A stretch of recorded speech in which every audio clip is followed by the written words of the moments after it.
Hello friends, જય શ્રી કૃષ્ણ. મારા કિચનમાં તમારું સ્વાગત છે.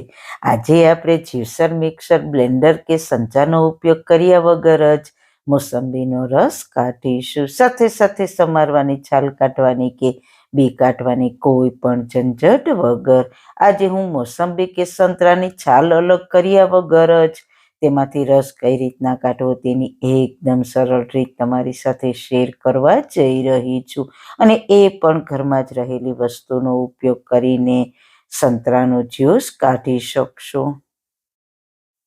તો ચલો વિડીયો બનાવવાનું સ્ટાર્ટ કરીએ. સૌથી પહેલા મશીન કે જ્યુસરના ઉપયોગ વગર સંતરામાંથી રસ કાઢવા માટે મેં આવા સરસ મજાના તાજા તાજા સંતરા લીધા છે. તો પહેલી રીતમાં આપણે સંતરાને ઉપરની સાઈડ થોડું આ રીતના કટ લગાવવાનું છે.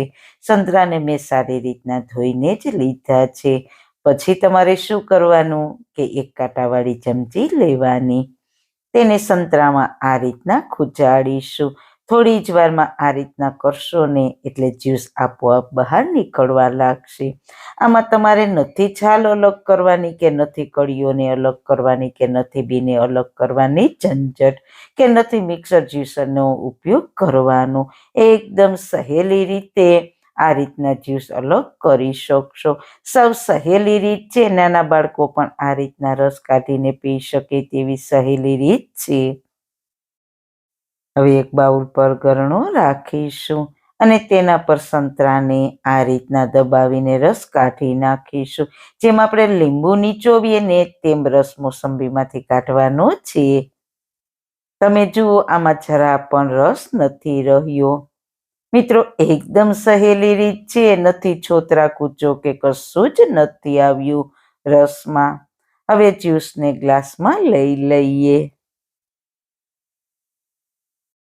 હવે જોઈશું બીજી રીત. બીજી રીત પણ મિત્રો સાવ સહેલી છે. જો તમારી પાસે કોઈ ઇલેક્ટ્રિક સાધન ના હોય અથવા લાઇટ ના હોય ત્યારે તમે આ રીતના પણ જ્યુસ કાઢી શકો છો.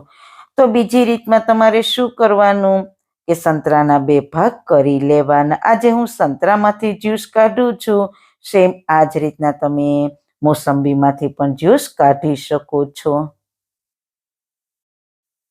ફરી આપણે બાઉલ પર ગળણો રાખવાનો છે અને સંતરાના ફાડાને ગળણા પર રાખીને ફક્ત તેને ઘસવાનો છે.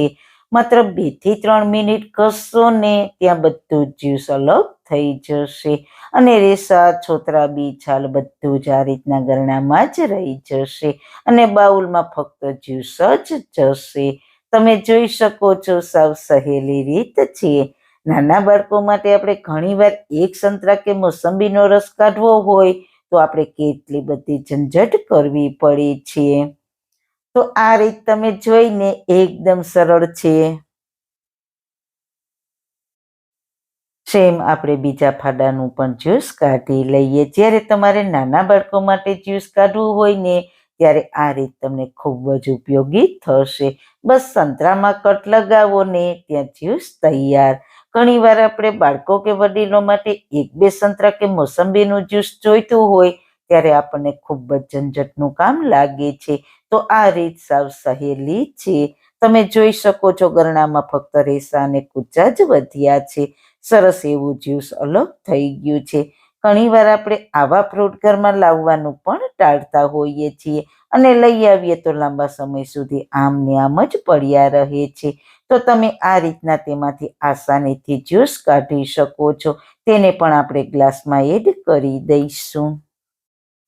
હવે જોઈશું ત્રીજી રીત. એકદમ સહેલી અને સિમ્પલ રીતે તમારી સાથે શેર કરું છું. તો હવે સંતરાને ઉપરથી થોડું વધારે કટ લગાવવાનું છે. પછી શું કરવાનું કે આ રીતના વિસ્કર લેવાનું છે. તો વિસ્કર તો બધાના ઘરમાં હોય જ છે. હવે સંતરાને પ્લેટમાં રાખીને વિસ્કરને હળવા હાથે આ રીતના ફેરવવાનું છે. ફક્ત 20 થી 30 સેકન્ડ ફેરવશો ને એટલે આમાંથી પણ જ્યુસ નીકળી જશે.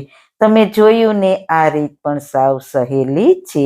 આજે મેં 3 રીત તમારી સાથે શેર કરી છે ને તે 3ય રીત તમે નાના બાળકોને કહેશો ને તો નાના બાળકો પણ પોતાની જાતે જ્યુસ કાઢીને પી લેશે. એટલી સહેલી છે.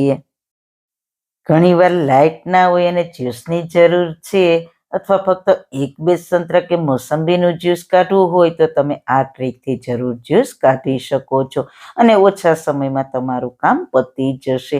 હવે તેને ગરણામાં આ રીતના સંતરાને ઊંધું કરીને સંતરાને નીચોવી લેવાનું છે એટલે બધું જ્યુસ નીકળી જશે. તો તમે જોઈ શકો છો એકદમ સરળ રીતે જ્યુસ કાઢી લીધું છે. તો 3 સંતરામાંથી 1 ગ્લાસ જ્યુસ બનીને તૈયાર છે. આમાં તમારે કોઈ વધારે મહેનતવાળું કે વધારે સમય લઈ લે તેવું કામ નથી. સૌ સરળ રીતે જ્યુસને 3 રીતે અલગ કરી શકો છો. આમાંથી તમને જે રીત પસંદ આવે તે રીતે તમે જ્યુસ કાઢવાની ટ્રાય કરજો. ખૂબ જ ઉપયોગી થશે. જો તમારા સંતરા મીઠા હોય તો આમાં તમારે કશું જ ઉમેરવાની જરૂર નથી, નહીંતર તમે દળેલી ખાંડ થોડી ઉમેરી શકો છો. જ્યુસ તૈયાર થઈ જાય પછી તેને ફટાફટ પી જ જવાનું છે. જો તમે તેને વધારે સમય એટલે કે અડધો કલાક રહેવા દેશો તો આ જ્યુસ કડવું થઈ જાય છે, એટલે તરત જ પી જવાનું. તો મિત્રો, તમને મારી આ સંતરા કે મોસંબીમાંથી જ્યુસ કાઢવાની 3 અલગ અલગ રીત કેવી લાગી? જો સારી લાગી હોય તો તમારા ફ્રેન્ડ્સ ફેમિલીમાં શેર કરજો ને મારી ચેનલને સબસ્ક્રાઈબ કરજો. ફરી મળીશું એક નવી જ રેસીપી સાથે, નવી વાતો સાથે. ત્યાં સુધી બધાને મારા જય શ્રી કૃષ્ણ. વાળના તમામ પ્રકારના પ્રશ્નો સોલ્વ કરતું 42 જડીબુટ્ટીઓથી બનાવેલું ઔષધિ તેલ, જે અમે લોકો જાતે જ ઘરે તૈયાર કરીએ છીએ, કોઈ પણ કેમિકલ્સના ઉપયોગ વગર, બિલકુલ નેચરલ છે. 42 જડીબુટ્ટીઓ ભેગી કરીને લોખંડની કડાઈમાં ઔષધિ તેલ તૈયાર કરવામાં આવે છે. જો તમારે ખરીદવું હોય તો તેના ઓર્ડર અમે લઈએ છીએ. ઓર્ડર કન્ફર્મ કરવા માટે વોટ્સએપ નંબર સ્ક્રીન પર જોઈ શકો છો. જો તમારે આ તેલનો પૂરો વિડીયો જોવો હોય તો તમને આ ચેનલ પર મળી જશે અને ડિસ્ક્રિપ્શન બોક્સમાં લિંક પણ મૂકેલી છે.